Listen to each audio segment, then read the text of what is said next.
법인은 소유와 경영이 이제 분리되어 있는데 중소기업은 이게 일치되는 경우가 되게 많더라고요. 내가 키우고 내가 가꾸고 내 돈이다 보니까 마음대로 생각하는 경우가 많은데 사실 법인은 합법적인 절차를 거쳐서 이익금을 환원해야 하잖아요. 예, 맞습니다. 법인의 이제 주식이 오너 소유이지 네. 이제 법인의 소득과 재산 그 자체가 오너의 손은 아닙니다. 네. 예를 들어서 모든 자산의 취득과 소비를 법인 명의로는 할 수 없습니다. 네. 또한 이제 오너 CEO 개인 명의의 자산 취득과 네. 소비를 위해서 법인 자금이 아닌 네. 개인의 자금이 이제 사실상 필요합니다. 그렇죠. 예, 대표적으로 이제 이익금 환원을 하지 않을 경우 부자 회사와 가난한 CEO가 될 수 있죠. 네.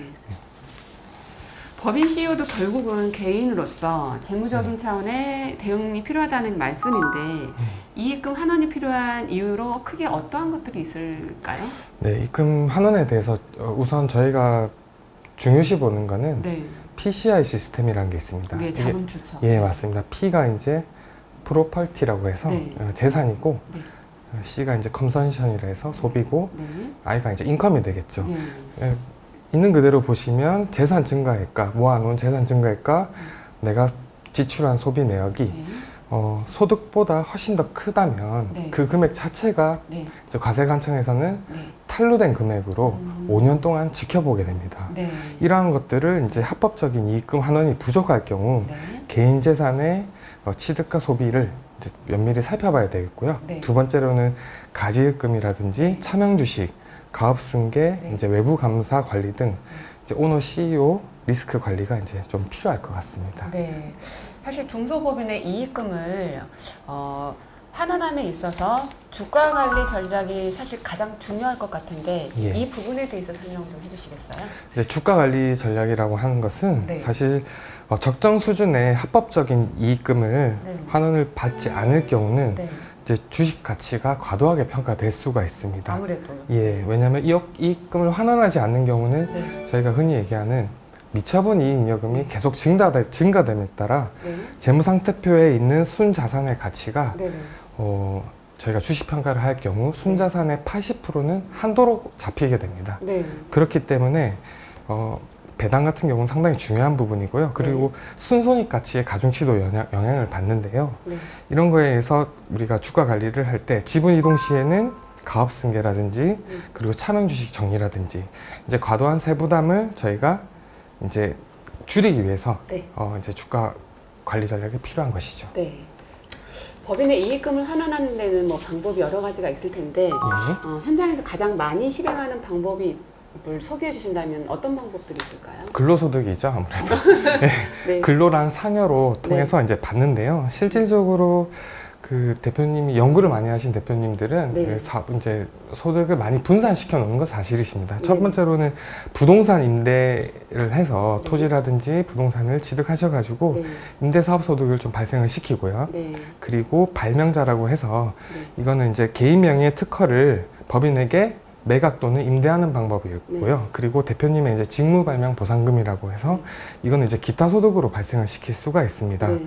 그리고 세 번째로는 아까 말씀드렸다시피 급여라든지 상여 그리고 퇴직금, 네. 유족 보상금 등으로 해서 우리가 경영인으로서 받아갈 수 있는 소득이 있겠고요. 네. 그리고 끝으로는 주주, 예, 배당 소득하고 지분 양도에 따라서 소각하고 감자의 대가로 또해서 받아갈 수 있는 부분이 있을 수 있습니다. 보통 그 세무사님이 컨설팅하는 기업체들 대표님들 급여 수준은 보통 얼마 선이 좀 많은 편이에요? 급여 수준은 사실 매출액하고요 단기 순이익 비교해서 업종 평균으로 따지는데요. 네. 통상적으로는 한 500만 원 이상에 네. 1000만 원 이하로 네. 해서 그 선이 제일 그쵸 많이 하시고 계십니다. 아무래도 사대보험 그러니까 소득세를 좀 적게 내려고 맞습니다. 그 부분이 좀 많이 있는 것 예. 같네요. 이 같은 이익금이라도 이게 환원 방법에 따라 세금이 달라질 텐데 어떤 차이가 있는지 예를 들어서 그 세금 차이를 한번 좀 설명해 주시겠어요? 예, 환원전 이익이 예를 들어서 5억이라고 가정을 했을 때 첫 번째 안은 네. 급여 혹은 상여로만 근로소득으로만 이제 가져갔을 때는 대략 40% 세율로 나옵니다. 아, 네네. 예, 그래서 2억 정도의 이제 세금이 이제 발생되는 부분이고요. 네. 근데 뭐 다른 방법으로 앞전에 말씀드렸다시피 네. 배당 소득이라든지 사업 소득, 기타 근로 소득을 세목별로 따져봤을 때는 배당 소득 같은 경우는 2천만 원까지는 저희가 분리과세가 될 뿐만 아니라 네. 직전 연도 법인세를 납부를 하셨더라면 네. 그 배당세액 공제를 적용받으실 수가 있습니다. 네. 그뿐만 아니라 사업소득에 따른 필요경비라든지 네. 그리고 기타 소득에 따라서 저희가 이제 사업성에 띄는 거는 60% 필요경비 의제 적용을 받거든요. 네. 그런 거를 취합해서 봤을 때는 한 1억 정도의 세금을 납부를 하시기 때문에 네네. 실질적으로 한 1억 정도의 세금 차이를 볼 수 있게끔 네. 이제 차이가 좀 날 수 있을 것 네. 같습니다. 같은 세금이라도 예. 차이를 주는 거네요. 우리나라의 그 전체 국세 중에서 예. 소득세가 차지하는 비율이 지금 30% 정도 되거든요. 예. 다소 좀 큰 비중이라고 할 수도 있는 건데 소득 원점별 과세에 누진세율까지 구조로 되어 있다 보니까 소득 종류를 분산하면 아무래도 절세 효과가 좀 크잖아요. 그렇죠. 앞서 말씀드린 것과 같이 네. 소득세, 종합소득세는 이자, 배당, 사업, 근로, 네네. 연금, 기타입니다. 네네. 기타 소득인데 네. 이게 다 합쳐져서 네. 6%에서 45% 세율로 네. 이제 소득세가 종합세는 납부가 되고요. 네. 그리고 이제 분류과세라고 해가지고요. 네. 퇴직소득과 양도소득은 따로. 종합과세와 별도로 네. 그 결집효과라고 해서 네네. 오래오래 근무하시면은 그 퇴직 소득 공제가 좀 더 커집니다. 네네네. 예, 그리고 양도도 마찬가지고요. 네네. 그래서 그런 걸로 인해서 효과적인 방법은 종합소득과 네. 분류과세를 합친다거나 네. 그리고 종합소득과 그리고 분리과세라고 아까 말씀드렸다시피 배당소득 금융소득 예, 금융소득 2천만 원 이하에 그거는 합친다든지 그리고 종합소득과 기타소득 그 필요경비 의제라고 해서 사업성이 있는 기타소득은 네. 60%를 의제로 공제를 해주거든요. 필요경비 빼지는 거. 그렇죠. 네네. 그래서 그런 거 합치는 거랑 그리고 종합소득하고 아까도 유족보상금이라든지 직무발명보상금은 또 비과세 소득입니다. 네네. 이런 것들을 다 합쳐서 네. 효과적으로 소득을 좀 분산시키는 게 효과적일 것 같습니다. 네, 소득을 이렇게 종류를 분산해가지고 절세하는 효과이네요. 그렇죠. 네, 그렇다면 소득세는 그 인별과세와 누진세율 구조를 되어 있는데, 예. 그럼 소득 기속 명의를 분산하면 예. 절세 효과가 더 커질 텐데, 예. 여기에 대한 전략을 소개해 주신다면 어떤 것들이 있을까요? 예. 일단 첫 번째로 보시면 네, 일하는 가족이 있습니다. 네. 일하는 가족은 경영회를 참가하는 거라서 네. 임원으로 등재 후에 임원의 보수와 퇴직금 전략하고 유작보상금으로 해서 네, 이제 근로소득으로 받아가시는 부분이 있는데 네, 두 번째 경우는 일하지 않는 가족이 있어요. 일하지 않는 가족은 이제 주주로 등재만 해놓고 네, 이제 경영에 참가를 하지 않는 것이죠. 네, 그런 경우는 우리 배당이라든지 네, 그 주식을 가지고 있는 거를 소각을 할 때도 네.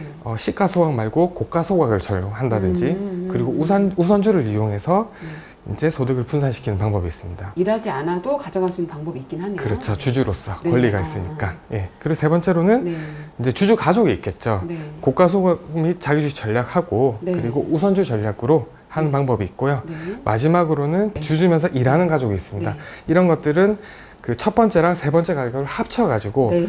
이제 급여소득도 받으시면서 네. 배당하고 소각까지. 기왕이면 금상첨화이면 주주이면서 일을 하면 가장 그렇죠. 좋은 실질적으로 대부분 대표님들이 그렇게 네. 진행하고 계십니다. 아, 네, 다행이다. 예. 그럼 법인의 이익금 환원함에 있어서 아무래도 혼자 소득을 발생하는 것보다 그 아까 말한 가족을 네. 포함해가지고 여러 명으로 소득을 분산하면 세금을 좀 더 절세할 수 있을 것 같은데 예. 분산할 때 절세 효과가 조금 더 크게 하려면 어느 정도 효과가 있는 건가요?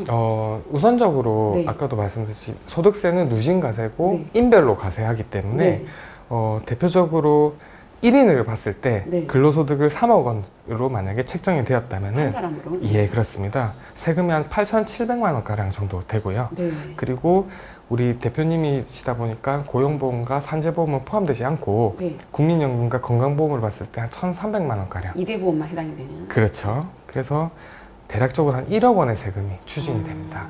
예. 근데 만약에 2인으로 대표님하고 사모님도 실질적으로 경영에 참가하신다면 네네네. 그 소득을 분산시킨다면은 당연히 근로소득도 1억 5천씩 나눠지는 거고 거기에 따른 세금은 한 네.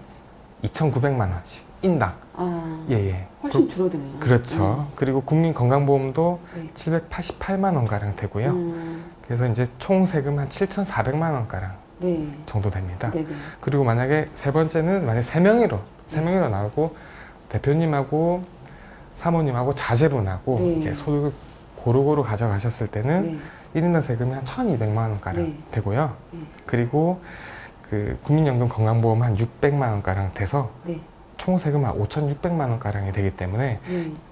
그 첫 번째 1인 대표님 대비해서 네. 그 3인이었을 때는 한 4,400만 원 가량. 훨씬 젖세가 많이 되는 거예요. 그렇습니다. 근데 무엇보다도 네. 경영에 실질적으로 참관을 하셔야 되는 부분인 그렇죠. 거죠. 예. 이 거짓말을 하면 안 되는 거니까. 맞습니다. 그럼 당장 자금이 급하지 않다면 예. 소득을 한 해에 좀 왕창 하는 것보다 음. 이거를 좀 매년 분산해서 받는다면 전세 효과는 조금 더 크겠네요. 예. 네. 대표적인 예로 네. 사실 근로소득을 많이 책정하고 싶지만 네. 앞서 본 것처럼 네. 우리 건강보험료와 국민연금 때문에 네. 사실 좀 부담스러워 하시는 분들이 그렇죠. 있으십니다. 예, 세금이 너무 예. 세니까. 그래서 첫 번째로 이제 매년 이제 5천만 원씩 소득을 발생을 시켜서 네. 세금을 216만 원 정도 납부하고 계시다가 네. 이제 실질적으로 퇴직이 다가오셨기 때문에 네. 소득을 한 번에 높이시는 경우가 있습니다. 음. 그런 경우는 이제 소득이 만약에 3억이라 하면 네. 세금이 한 8,700만 원가량 어마어마하네요. 누진 가세이기 때문에 그렇습니다. 통상적으로 3억이면 38% 세율이거든요. 네. 예. 그리고 5천만 원가량이면은 거의 한 15% 네. 세율입니다. 네, 네. 그렇기 때문에 이 3억에 38%니까 세금 차이가 크죠. 네. 사실 3억이라고 하면 큰 돈이 아닌데 38%면 세금이 어마어마한 것 같아요. 그렇습니다. 네. 예. 왜 대표님들이 근로소득으로 안 하고 다른 세금으로 좀 절세하려고 방법을 찾는지 예. 이유를 좀 알 것 같아요. 예. 뭐 이외 그리고 이 외에도 뭐 소득공제나 세액공제, 뭐 비과세 여러 가지 뭐 공제들이 많이 있겠지만 예. 시간 관계상 여기까지 안내하고요. 마지막으로 이익금 환원을 하게 될 때 주의할 사항이 있다면 어떤 것들이 있을까요? 네, 입금 환원을 하기 위해서는 중요한 거는 이제 상법상 절차를 위반해서 이제 네. 자기 주식을 이제 가식금 처리하는 방법이 조금 위험합니다. 네, 맞습니다. 예, 그런 부분을 좀 주의해야 될 것 같고요. 네. 그리고 세법상 시가를 이제 부정확하게 평가를 하면은 네. 그 초과분에 대해서 자기 주식이 이제 상여로 처리된 부분이 있기 때문에 네. 그것 또한 주의하셔야 될 것 같습니다. 네.